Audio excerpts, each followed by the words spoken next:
Friends, Mark here again.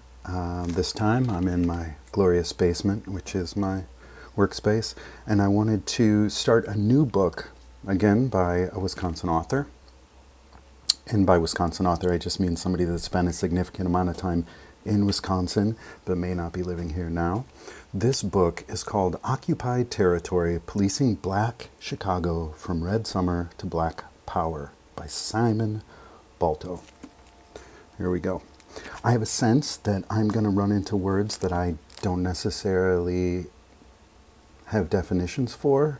That is, I don't necessarily know the meanings to, and I don't necessarily know how to pronounce them properly. So please, if you're watching this video, and you're probably not because nobody really watches my video, please keep that in mind. I'm still learning, right? Old man, still learning. Again, Simon Balto, Occupied Territory, Policing Black Chicago from Red Summer to Black Power. All right. Introduction. Let's start with an introduction. Wow, this is super academic. There's a whole bunch of stuff leading up to the introduction, and we've got some maps. This is serious. All right, I'm not going to show you all that. Sorry, you'll have to check out the book from the library if you're interested in that sort of thing. Introduction. Over-policed and underprotected in America. Chicago's black neighborhoods are the most over-patrolled and underprotected in the city, testified Howard Saffold, a black police officer with the Chicago Police Department, CPD.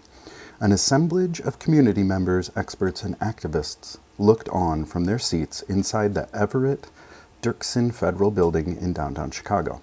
It was the summer of 1972, and this was the third in a series of 4 days of testimony called by Black Congressman Ralph Metcalfe on the misuse of police authority in Chicago.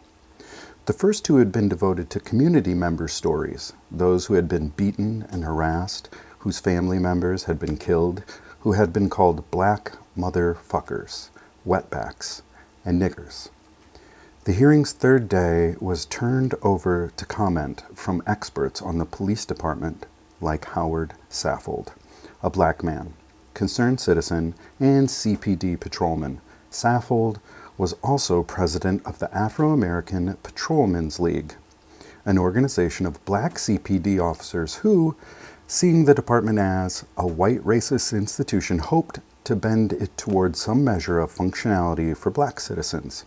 To them, the department's primary failings were twofold. First, black people were constantly subjected to abuse, harassment, and hyper-surveillance, over-patrolled. Second, they were continuously at risk within their neighborhoods anyway, underprotected.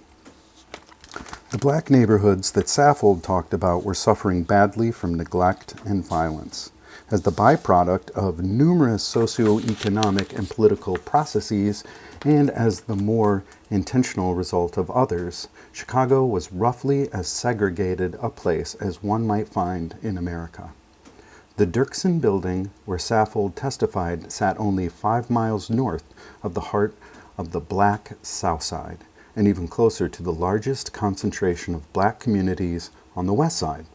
From the chain-link enclosed balconies of the Robert Taylor homes and the Cabrini Green projects, people could see the towering majesty of the downtown Loop skyscrapers, material prosperity embodied in steel, glass, and concrete. But the Loop's residents rarely looked back in a meaningful way. If they had, they would have seen their fellow citizens living in terror. The blood of more than 700 murder victims soaked the city's streets that year, the vast majority on the west and south sides. Before the decade closed, more than 8,000 Chicagoans, most of them black, would be registered on police homicide ledgers. At the same time, black citizens also lived in constant fear of police harassment, infringement on their civil liberties and bodily security, and, ultimately, violence. The specter of police violence was so great that, as the black construction contractor and community leader Lester Jackson told the Metcalfe panel, "When I leave my home in the morning, I don't know if I'll ever see it again." Officer-involved shootings of black men and women had been escalating for years. Much of Black Chicago acknowledged a particular strand of anti-black racism that seemed endemic to the police department, a suspicion that was borne out in numerous studies and interviews and that received the strongest possible stamp around Christmas time of 1967 when a Ku Klux Klan cell that included the Illinois Klan's Grand Dragon was discovered to be operating and recruiting within the CPD. This book is an exploration of how Chicago and cities like it arrived at such a point. Between the late 1910s and the early 1970s, Chicago built an intricate, powerful carceral machinery whose most constitutive feature, was an extreme racial selectivity.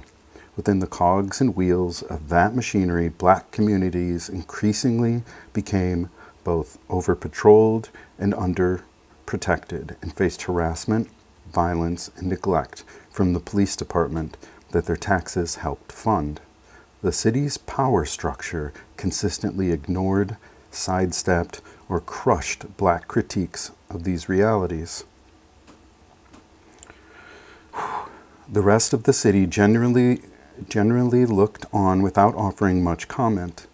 In tracing the construction of that machinery and its reverberations across Chicago's social fabric, this book exposes a series of complex and troubling histories of African America, urbanism, American politics, and criminal justice.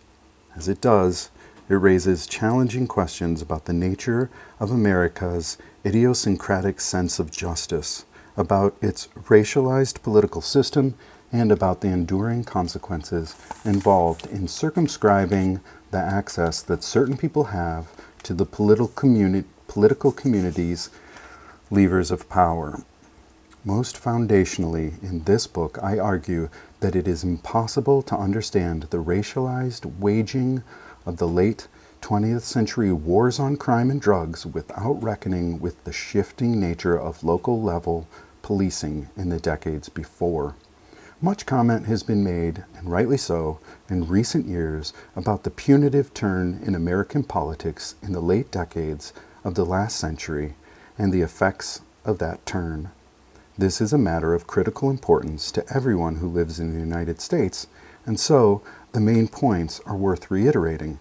In the last 4 decades, the United States has become the global leader in incarcerating its own citizens, with more than 6.8 million people under correctional supervision of some kind, 2.2 million of them in prisons and jails. This punitive extremism challenges our entire value structure, destabilizes families and communities, and, as the historian Heather Ann Thompson puts it, distorts our democracy.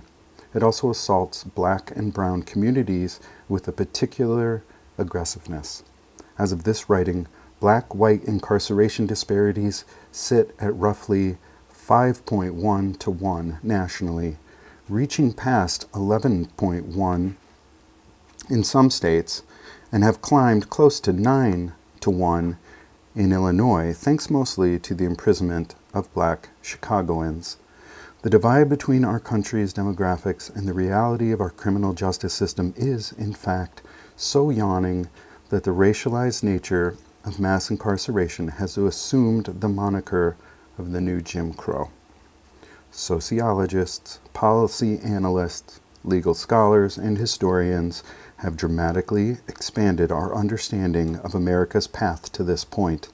Some have focused on the recent past, while others have looked at longer historical processes of racial condemnation and historical analogs for the current moment.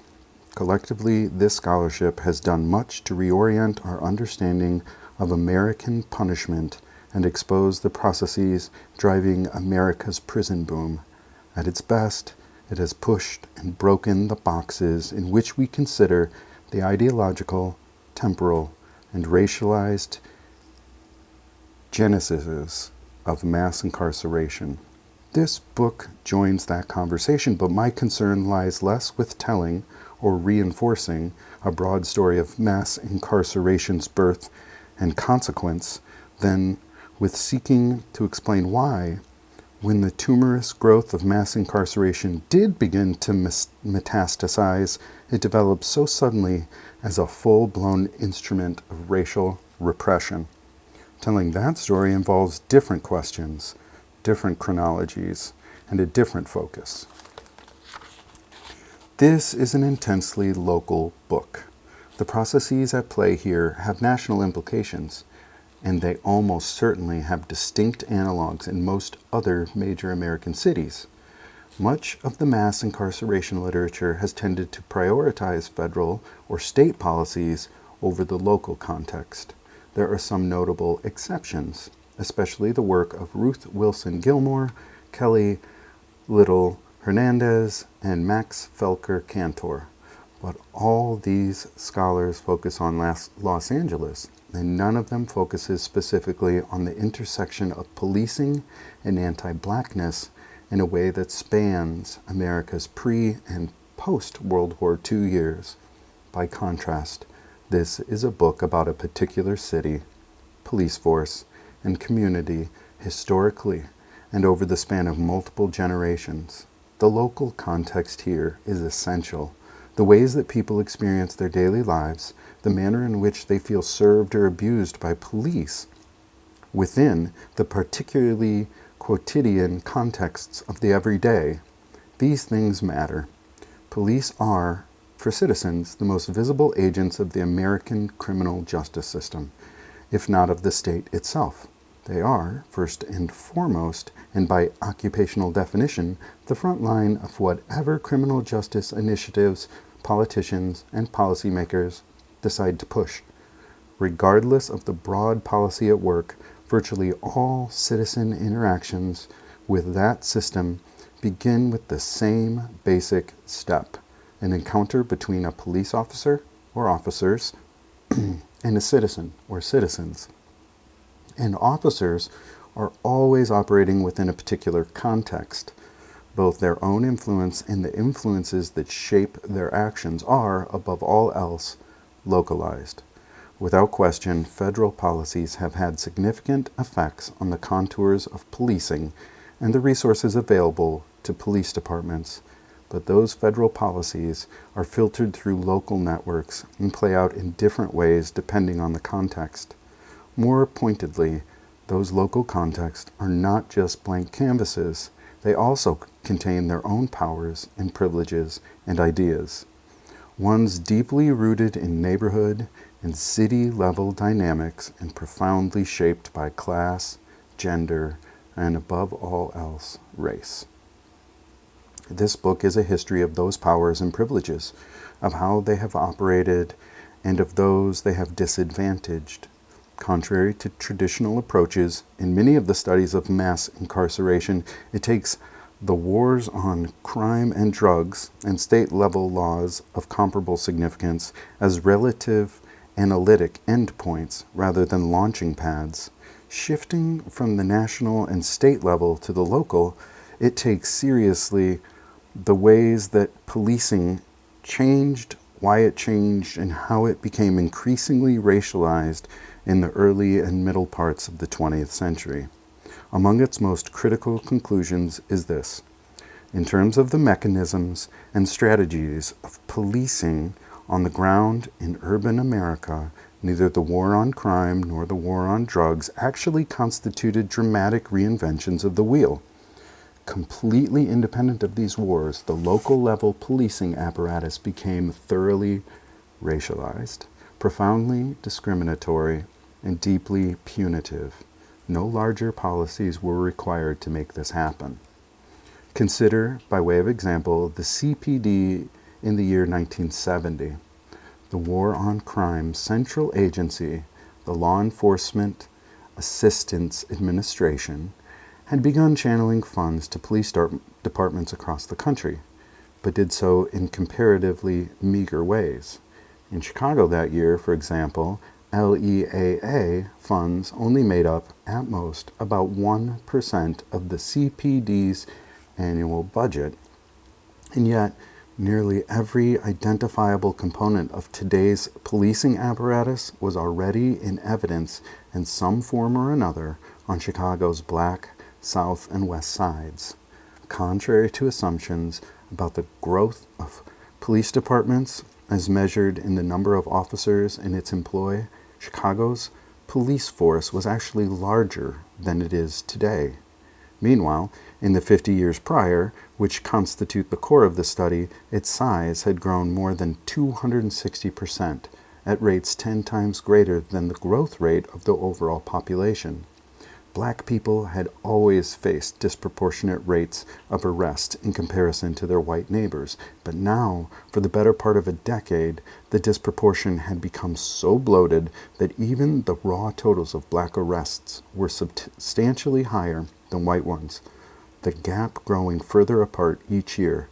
Stop and frisk, long in practice, had been codified into Illinois law, driven first and foremost not by federal policy, but by the lobbying influence of CPD officials and Democratic Mayor Richard Daley in collaboration with conservative Republicans. The saturation of black neighborhoods with police officers trained to profile so-called hoodlums was a feature of daily life. So too were the agonizing consequences of police violence toward black people, most of them unarmed and male. Torture allegations against the police made by black community members intermittently for most of the century to that point had been routine for years. Zero-tolerance policing, known as aggressive preventive patrol, a direct template for the far more famous broken windows policies yet to come, had been official police policy in black neighborhoods since the early 1960s. There had been important technological advances in the intervening years, but very little, save for the implementation of computer-driven models of policing and the militarization of police weaponry that could realistically be called new. That was one side of the equation. Meanwhile, anti-gang initiatives by the police were proving totally unsuccessful, in part because they relied on unnecessary force and the exacerbation of hostilities between gangs, as though members of the CPD's Gang Intelligence Unit hoped to provoke total war. Police officials identified a code of silence toward officers by young members of the black community, a wall of mistrust based on their and their friends' and families' experiences with the police. At the same time, community members and advocacy groups identified a complete lack of accountability in the ways that the department took officers to task, or rather didn't, when they committed acts of misconduct, and a police department that was eminently hostile to change. And through it all, community members continued to live in a heightened state of danger, confronting the rhythms of daily life under a shroud of, to tweak Howard Saffold's phrasing, extreme underprotection. In sum, by 1970, Chicago's police system worked fundamentally differently for most black communities than it did for most white ones. And it did not work well for the former. I wish to be clear. I'm not suggesting that the inauguration of the war on crime and subsequent war on drugs were insignificant. They were incredibly so. When measured in social cost and the disruption of human life, these two wars together constitute some of the most significant domestic policies of the post-World War II era. And when measured through a particularly racial lens, they stand in tandem and tension with the Civil and Voting Rights Acts, conjoined at the hips as the federal government's seminal post-war achievements and failures in pursuit of a functioning, multiracial democracy. At a moment of supposed racial freedom, these wars invested new monies in technologies in police departments that already had developed antagonistic relationships to huge swaths of black America. More importantly, they cultivated increasingly harsh sentencing policies, created a political context in which people supported tax-funded carceral construction at the expense of tax-funded schools and other public goods, and invested almost unimaginable amounts of resources in a law and order agenda that came increasingly to be accepted as an operational norm, despite its innumerable and profound demerits. But when it came to policing, the most significant changes and developments in Chicago's story took place before those wars had their most meaningful material impacts. To be sure, arrest numbers in Chicago peaked in the early 1980s, during the opening years of the war on drugs, but that culminated a decades-long rise that predated that war, and arrests today, total and black, are lower than in 1965. So rather than asking the question of how we got to where we are today, I ask, how did we get to such a state by 1970?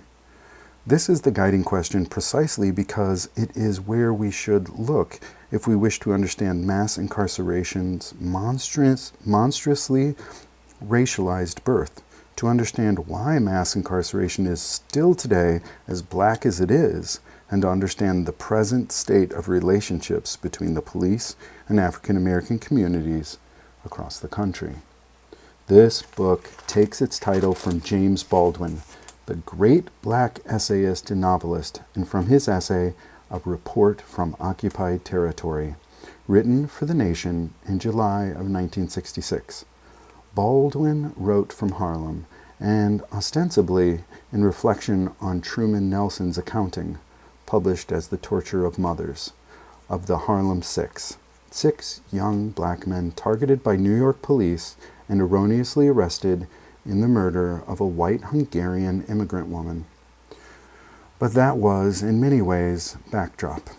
His report sprawled further and cut deeper, carving into the skeletal marrow of Northern racism, deindustrialization, discrimination, segregated education systems, disillusionment. It was all there, bound together as a hideous state of affairs. But particular focus was reserved for the disastrous treatment that black people received from the police, who beat, chased, tortured, harassed, framed, terrified, and terrorized them. And what was true in Harlem was true everywhere. What I have said about Harlem, Baldwin wrote, is true of Chicago, Detroit, Washington, Boston, Philadelphia, Los Angeles, and San Francisco, is true of every northern city with a large Negro population, and the police are simply the hired enemies of this population. They are present to keep the Negro in his place and to protect white business interests, and they have no other function. They are, moreover, even in a country which makes the very grave error of equating ignorance with simplicity, quite stunningly ignorant. And since they know that they are hated, they are always afraid. One cannot possibly arrive at a more surefire formula for cruelty. Baldwin was far from alone in using the language of occupation to describe what police were doing to black communities. Angela Davis wrote that from Birmingham to Harlem to Watts, black ghettos are occupied, patrolled, and often attacked by massive deployments of police. The police, domestic caretakers of violence, are the oppressor's emissaries, charged with the task of containing us within the boundaries of our oppression. Huey Newton recruited support for the Black Panther Party in its fledgling years by confronting police officers in residential streets and calling black people from their homes to bear witness. "Come on out, black people," Newton said. "Come on out and get to know about these racist dog swine who have been controlling our community and occupying our community like a foreign troop." That idiom had local translations in Chicago. There, the relentless police killings of young black men in the late 1960s confirmed for many people the Panthers' view that the police were licensed thugs who served as an occupying force in their community. while innumerable citizens described living in terror of and under constant surveillance by the police. And, as we will see later in this book, the sentiment was echoed not just by local black activists, but by allies, independent researchers, and perhaps and probably the International Association of Chiefs of Police.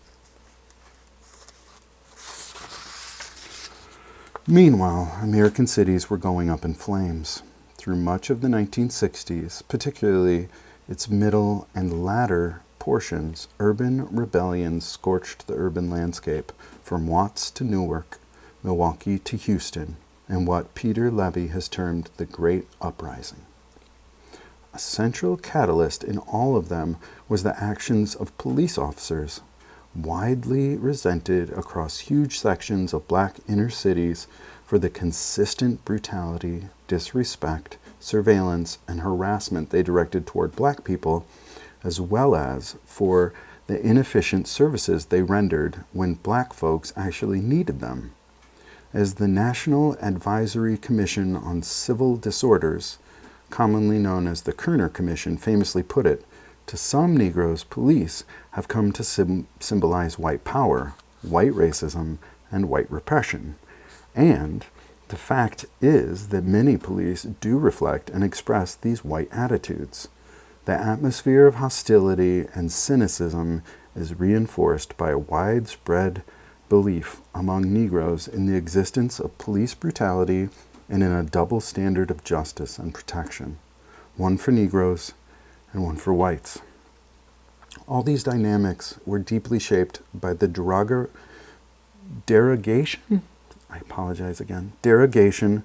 of black people's political power more broadly. Thus, this is also a book about politics. More particularly, it is about the limits of politics by representation and about the costs of circumscribing the access that marginalized people have in crafting public policy that will better their lives. Chicago was and is one of the meccas of 20th century black electoral achievement. It is Oscar de Priest's city, William Dawson's city, Harold Washington's city, Carol Moseley Braun's city, Barack Obama's city. But when we look at the black community's repeated struggles to receive effective and fair police policies for their neighborhoods, whether in the 1920s or the 1940s or the 1960s or the 2010s, what we see is little beyond frustration. There were small victories, but they were subsumed beneath a broader, systematic neglect, which begs the question, for all that achievement, what exactly did poor and working class black Chicagoans get? Through the lens of policing, we are forced to confront the extraordinary ways that city governments like Chicago's have historically abrogated their obligations to their citizens. When one considers the fact that police protection is a public and not a private resource, the significance of the constellated injustices mapped in this book come into sharper focus. There are innumerable studies on the challenges of black people faced within the context of the housing and employment markets, from the first Great Migration through the crest of the second, and on the vitriolic hatred that many of them faced from their new white neighbors in the city as well. Yet, as abhorrent as those sorts of physical, economic, and emotional violence are, the problems black people faced with the police represent something different, something of perhaps less immediate consequence, but of a tremendous long-term one. Whereas those other contexts of racism and inequality, most often centered around interpersonal interactions and opaque market forces, black experiences with the CPD were confrontations with brute institutional racism within the nominally public realm. Perhaps second only to schools, the police department stood as the most easily identifiable public resource within black neighborhoods. Black taxes helped pay for the police. Black voters helped elect the men, and they have almost all been men, who would ultimately oversee the department's functions. and hire its personnel. Police officers swore an oath to serve and protect the public without discrimination or malice, but black people received little in the way of consistently meaningful returns on these promises and investments. For black people to have their rights to equitable, fair, and non-racist policing undermined in the ways etched on these pages, then, was not simply another form of racism. It was the social compact undone. It was a derogation of their very rights as citizens, a particular violation of what the social theorist Henry Lefebvre famously called the right to the city, le droit à la ville. Having a right to the city implies that one can make claims on the city's public resources, since they are nominally for everyone. David Harvey is correct in saying that the rights to the city is far more than the individual liberty to access urban resources, but that liberty is nevertheless a core part of it.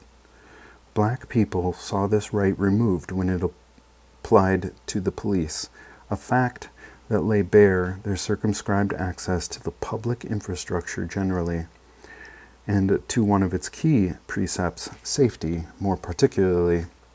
At various points in time, black people criticized all of this, and as a further reminder of how little their civic voice was valued in the city, their criticisms largely fell on deaf ears. The point was emphasized again and again, and it was reinforced by juxtaposition with the ways that the city and its law enforcement apparatus did respond to critiques from other sections of society, particularly those of social and economic elites. That discordant ability to influence police policy and action would be a recurring theme. This book spins around the relationship between privilege and policing. The central analytic point here is race, although as historians of policing, among them Sam Mitrani, Christopher A.G., Adam Malka, and Frank Donner have pointed out, having the ability to place demands on the police has historically been entangled in numerous other social privileges. This is not to argue the value of the public safety tasks that some citizens feel police forces supposedly perform, but it does emphasize that may be the most valued task they perform from the perspective of city administrators and power brokers. In a 1993 interview with the community historian Timuel Black, former CPD Superintendent Leroy Martin, the first black person to hold that post in Chicago, after being appointed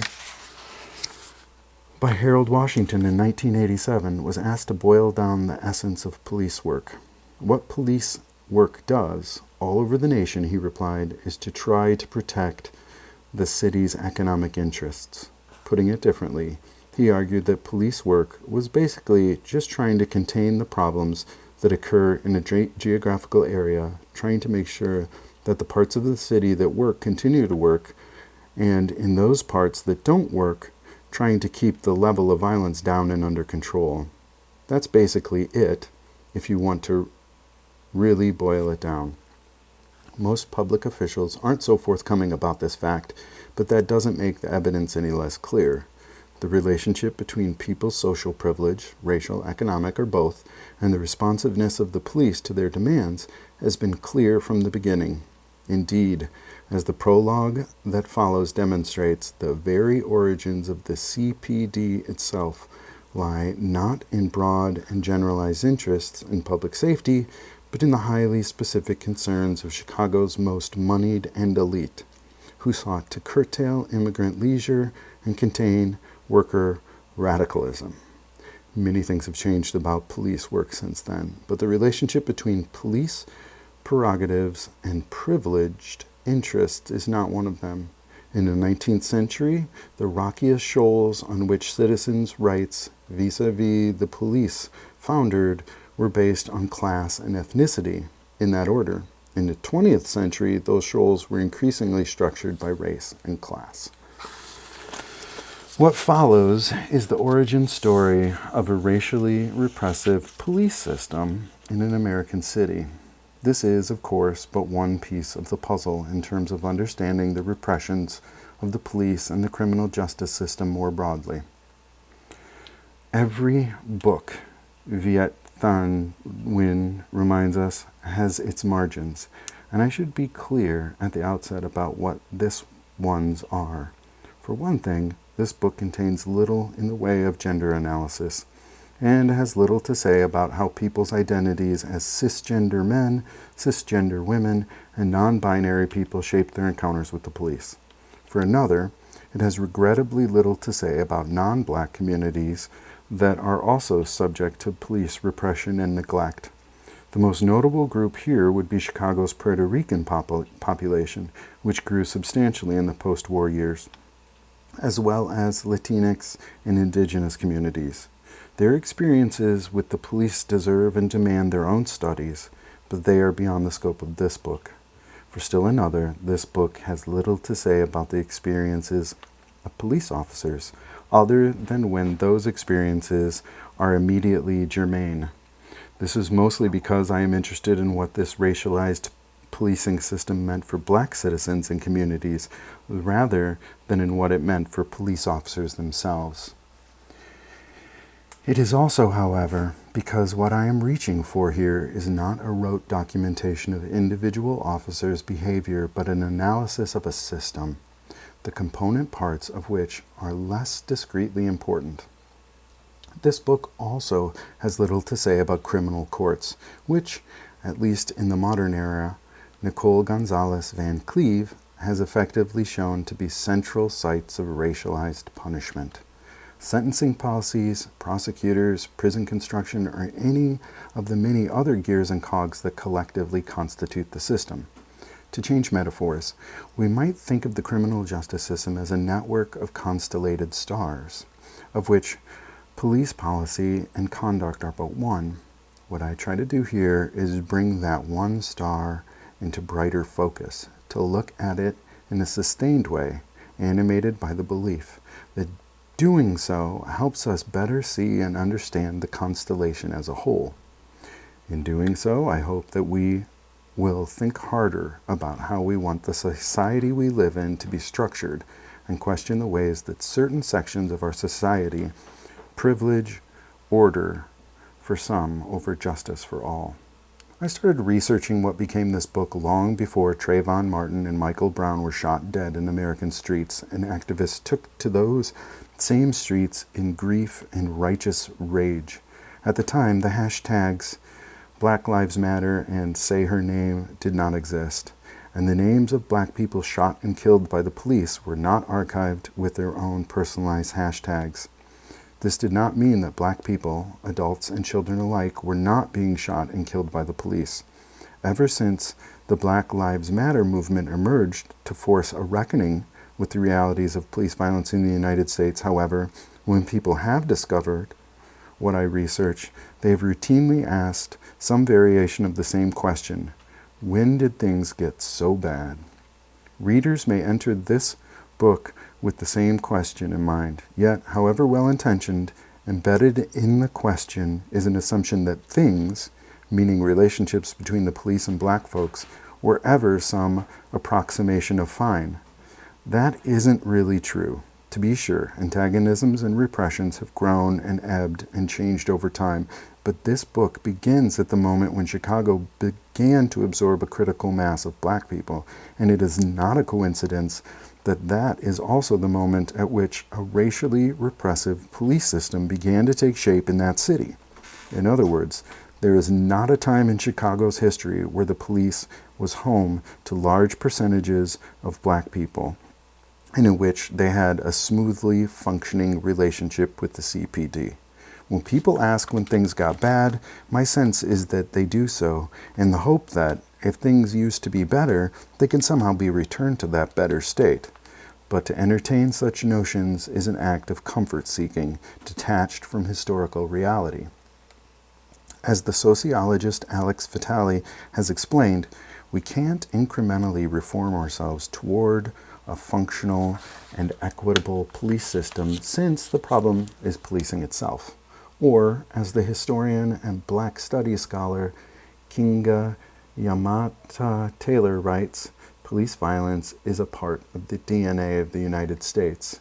There has been no golden age of policing in which violence and racism were not central to the job. I would only expand Taylor's comment. Neglect of black interests and disregard of violence meted out on black bodies have been central too, not for all individual officers, but for the police system as a system. And so, in response to the question and its attending hope, I must simply say that I am of two minds. I am inspired by the activism of recent years, much of it driven by black women and black youth who dare to dream and fight for a better and more just world. Moreover, spending one's professional career studying social movements generally and the black freedom struggle in particular is to constantly be reminded of the world-changing capacities of committed individuals and communities. At the same time, I also know that police systems, the CPD, and many others not only have, by and largely refused to ingenuously engage this new cohort of activists, but also have actively denied and sought to delegitimize current grievances and the movements they produce. In this, consciously or not, they echo the hostile dismissals of black grievances that their predecessors in and beyond police departments made throughout the 20th century. Such intellectual intractability on the part of those in power is worth remembering. Regardless, what I do know is this.